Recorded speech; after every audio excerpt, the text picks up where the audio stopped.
ഒരു യുവാവും ഒരു വൃദ്ധനും അയൽവാസികളായി അടുത്തടുത്ത് താമസിച്ചിരുന്നേ. ഒരു ദിവസം അവർ ഒരേ വിത്ത് തന്നെ നട്ടു.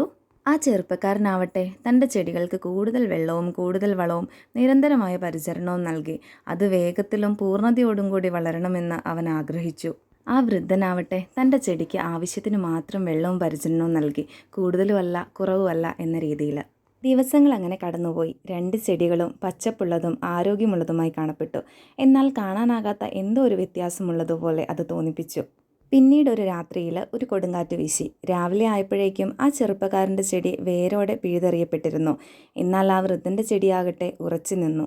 നിങ്ങളുടെ ചെടി എങ്ങനെയാണ് അതിജീവിച്ചത് എന്ന് ചെറുപ്പക്കാരൻ ചോദിച്ചപ്പോൾ വൃദ്ധൻ മറുപടി നൽകി. നീ നിൻ്റേതിന് എല്ലാം നൽകി, യഥാർത്ഥത്തിൽ അതിന് ആവശ്യമുള്ളതിനേക്കാൾ കൂടുതൽ. അതുകൊണ്ട് അതിന് ഒരിക്കലും ആഴത്തിൽ വേരുകൾ വളർത്തേണ്ടി വന്നില്ല. എൻ്റെ ചെടിക്ക് അതിൻ്റെ ആവശ്യങ്ങൾ നിറവേറ്റാൻ അല്പം പോരാടേണ്ടി വന്നു.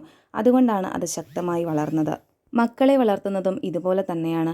അവരെ സ്നേഹിക്കുക, അവരെ വഴികാട്ടുക. എന്നാൽ ജീവിതത്തിലെ പ്രതിസന്ധികളിൽ നിന്ന് അവരെ അമിതമായി സംരക്ഷിക്കാതിരിക്കുക. അങ്ങനെയാണ് അവർ ശക്തരായി വളരുന്നത്. വീഴ്ചകളിൽ എഴുന്നേൽക്കാൻ പേരൻസിൻ്റെ കരങ്ങൾ വരുമെന്ന തോന്നൽ കുട്ടികളെ ഒരിക്കലും വളർത്തില്ല. എഴുന്നേറ്റ് മുന്നോട്ട് പോകേണ്ടത് കുട്ടികളുടെ മാത്രം ഉത്തരവാദിത്തമാണ്. അതിലേക്ക് അവരെ നയിക്കേണ്ടതോ പേരൻസിൻ്റെ കടമയും. അതേസമയം തന്നെ പറയാമല്ലോ, കുട്ടികളെ ഏറ്റവും കൂടുതൽ സ്നേഹിക്കുന്നത് അവരുടെ പേരൻസാണ്. തന്നെ ഏറ്റവും കൂടുതൽ സ്നേഹിക്കുന്നത് തൻ്റെ പേരൻസ് ആണെന്നും തനിക്ക് എന്തൊക്കെ ആവശ്യം വന്നാലും പേരൻസ് തൻ്റെ ഒപ്പം നിൽക്കും എന്ന തോന്നൽ കുട്ടികളിൽ വളരെ ചെറുപ്പം മുതലേ ഉണ്ടാകേണ്ടതുണ്ട്.